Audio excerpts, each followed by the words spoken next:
YouTube? This is Charlie426, and today we have the review of the P-Bandai exclusive HGUC Gundam Pixy.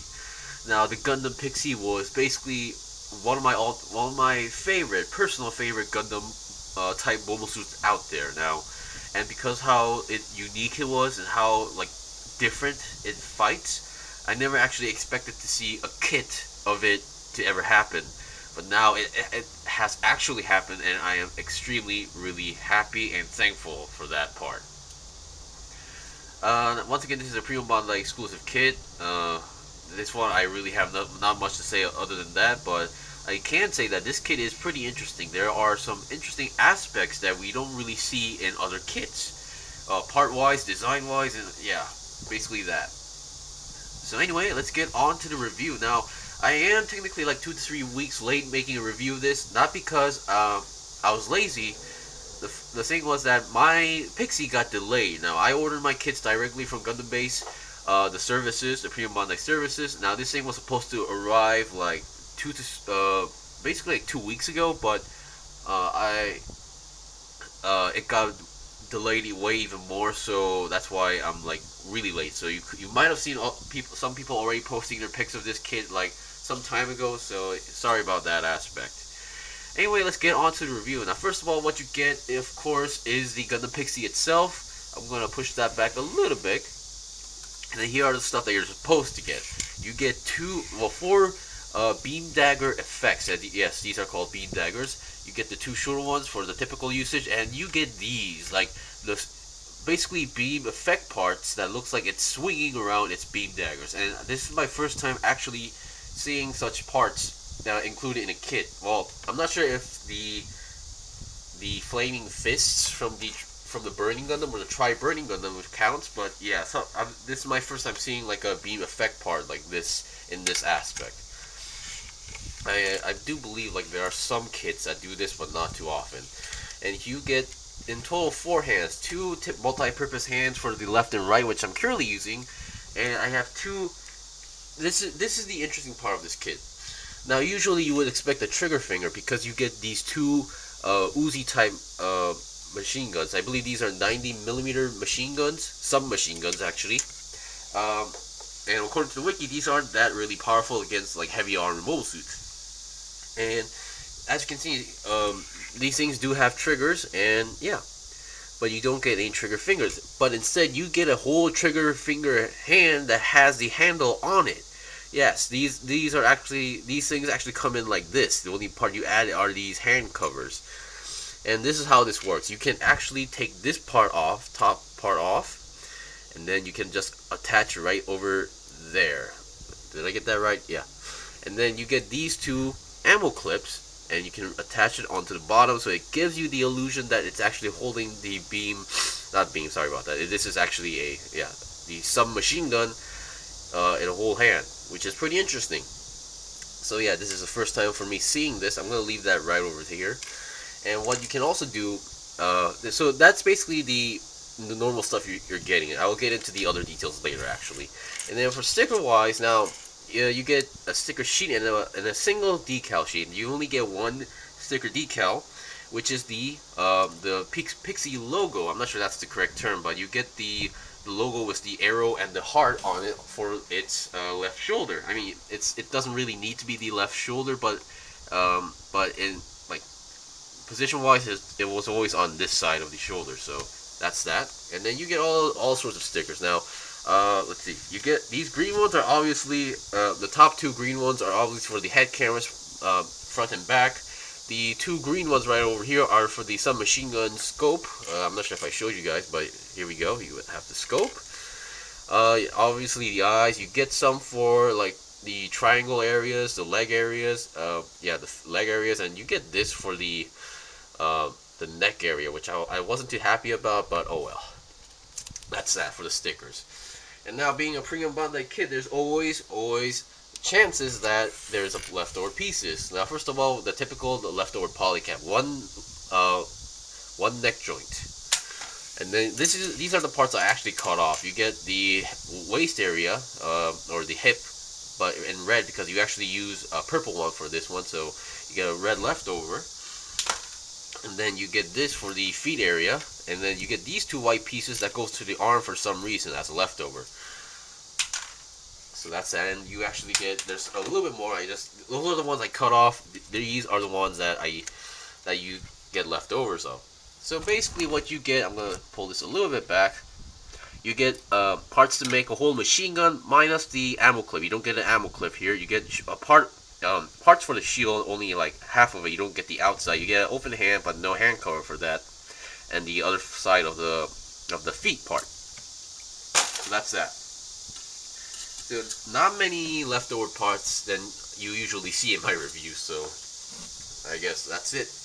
Okay, now let's get on to the review. Now, being a premium Bandai kit, usually there's like a base kit. This one, it's kind of hard to tell, but I can tell you that the joints, the leg joints or the arm joints basically follow, or the body joints follow the same principle as the Gym ground type, the HGUC Gym ground type. This means it also counts the Blue Destiny, the new Blue Destiny Unit 123 and the Gundam ground type Revive. So it follows the same joints as those and build principle. Alright, now let's get on to the review. Now let's go on with the head. I really love like how different, it's kind of unique on its own, even for Universal Century standards, the design in ways and the combat style. Now the eyes are obviously stickers. I really love those yellow eyes. And then you have these vents on the side. These are stickers actually, those gray parts. You get the beef fin, the head camera I mentioned, front and back. So that's it for the head part when it comes to stickers, of course. Now, and here is that purple sticker I was mentioning about. It can go down that much, which is pretty good, and then up that much, and then 360 twist should be possible with no problem at all. Okay, for the body, now, I know what you're thinking. You feel like these should be black. Actually, no. If you see the images of other, like, Pixy Gundams, you would see that these are actually yellow inside, because these are, like, it's one of those vents that instead of like having an opened up vent, this is like one of those closed up vents sort of thing. And because of this Pixy came out, I'm personally hoping that we would see the other two Pixy units. That one that was from the We Are Federation's Hooligans manga, and the one that we saw in The Missing Link in mostly games. Those are technically the same Pixy Gundams, but in different colors, because it's not really clearly stated like how many Pixy Gundams were made, but it is like confirmed like 2 to 3 of them were actually made. So yeah. Okay, we saw the head. Now let's look at the body. The body articulation is pretty good. I mean, this is a close combat mobile suit, so it has a really good amount of articulation. So it can go forward a little bit. So it does have an ab crunch like that.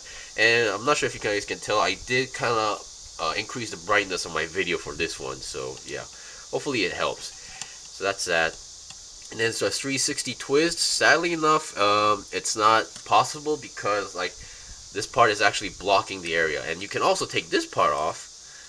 If you take this part off, if I hope I can. Anyway, like if you take this part off, it reveals another hole, which is actually meant for the action base. So you have two options. You can put the action base on the bottom right over here, the typical hole, or you can remove this piece and use the hole that's on the back for the action base for more poses. Mine is practically stuck in there, so I'm not even gonna risk it. The backpack, very simple looking backpack, nothing too special. Just slap it on the back and it's a backpack. And here are two more stickers, the triangle stickers. Actually, the funny part is that you have a triangle like embedded in here, but you kind of cover up that with the sticker. So, yeah. The shoulders can go forward and backward, pretty good. And then you have, you can go to the side 90 degrees. 360 twist is possible, and it's the ball jointed connection. You have a double jointed bend. You have your typical ball jointed hand, and a 360 twist on the arm itself. And also, these things on the side are actually ammo clips. It's even mentioned in the wiki. These are connected to a single peg, and they're not too easy to bring out. So this is how it looks like, and I'm not sure, but I do remember seeing some sort of image where you can actually attach this, but no. I guess that was like a custom thing, so yeah. Then again, I mean, you can like modify it if you want to do so. And then we saw the main body. Now let's look at the waist. The waist sections, the front skirt are individual. They come in as a single piece where you can cut the middle and make them individually move. The side skirt, not that much movement. Back skirt does not move at all. And despite being a Federation mold suit, this thing does not have the typical the V symbol that we usually see in a lot of Federation mold suits. And here are the places where you store the beam dagger. You just plug it in and plug it out. Simple as that. Okay, now let's look at the legs. The legs, first of all, right off the bat, here are some stickers from this triangle, black one, this black section, and this gray section. This is the only part that kind of got me disappointed, but hey, I'm still really happy that this got a kit, so I'm not gonna be that disappointed. So yeah, and you have your ball jointed feet, pretty good movement on the ankles, and so and so. And I'm surprised how they did with the feet and this part. These are actually separated color pieces, which I was really impressed. And on the feet as well, those are separate color pieces, which you don't really see often on the HG parts. So yeah. For the legs, you got a side swivel here, so you don't need to worry about that. And you can go forward to the front, 90 degrees, and you have your double jointed bend. And then, because of the side skirt doesn't move that much, you can almost go 90 degrees. Alright, now we've seen the basic articulation. Now let's look at its equipment. First of all, I want to show you guys that you can plug. You have these pegs on each side, so you can plug them in onto the back skirt like this. If you don't actually want to use these, but yeah, really nice, interesting detail, and they are pretty locked into place, or they don't fall off that easily, so no need to worry about them falling off. Let's see. And if you are wondering, if you don't really care about the trigger finger aspect, you can just slide it in there and use it, but yeah, to some it may look awkward. Okay, and I'm gonna go with the beam dagger. Once again, simple, basic beam dagger. Plug the beam dagger in, and there you go. And this one, in this case, you have to plug it on the bottom side, because that's how it uses it. And yeah, I really love the detail, and kind of longer than I expected, but hey, I'm pretty happy with it. And you can use these to make it look like it's swinging around. Once again, very good effect. And let's see. So, as mentioned, the way how these machine guns work is that you need to take off the top part, attach the ammo clip on the bottom side. You cannot use these ones that's on the side, because they're kind of on a different scale, not scale, but I mean different size.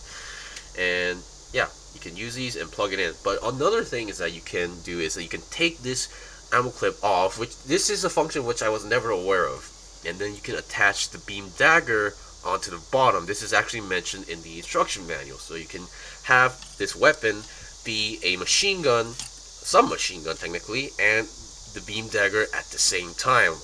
I believe this was not even mentioned in the game, so I'm not sure if this is actually really legit, but I was never aware of this. And this looks pretty good, but to some it could also look pretty awkward at the same time. But yeah, that's pretty much it for this kit. Because the Pixy Gundam did not have many weapons as you think. It didn't really have that much action in the Universal Century line. I mean, it was deployed. It got destroyed by the Efri, not the Efri Kai, just the normal Efri that we're getting soon as well. So anyway, for this kit, I would technically recommend this for those who actually know what the Gundam Pixy is, where the Gundam Pixy was seen. So yeah, because today generation, I'm not really sure if a lot of people know what the Gundam Pixy is. So yeah, but once again, this kit has great articulation, has some interesting stuff that we don't really see in many other kits, and articulation is pretty good. You don't need to complain about that. It could be sticker heavy on some areas like that, but not a big problem. So once again, if you can find this for a good price, and if you love the Gundam Pixy like me, go for it. And I'm kind of hoping to see 2 more of those variants. Anyway, this was the review of the P-Bandai exclusive HGUC Gundam Pixy. If you guys got any questions or requests, leave a comment below. If I missed anything, leave a comment below as well. I still have more kits to buy and build and make reviews out of, so please stay tuned. Until then, see you guys next time.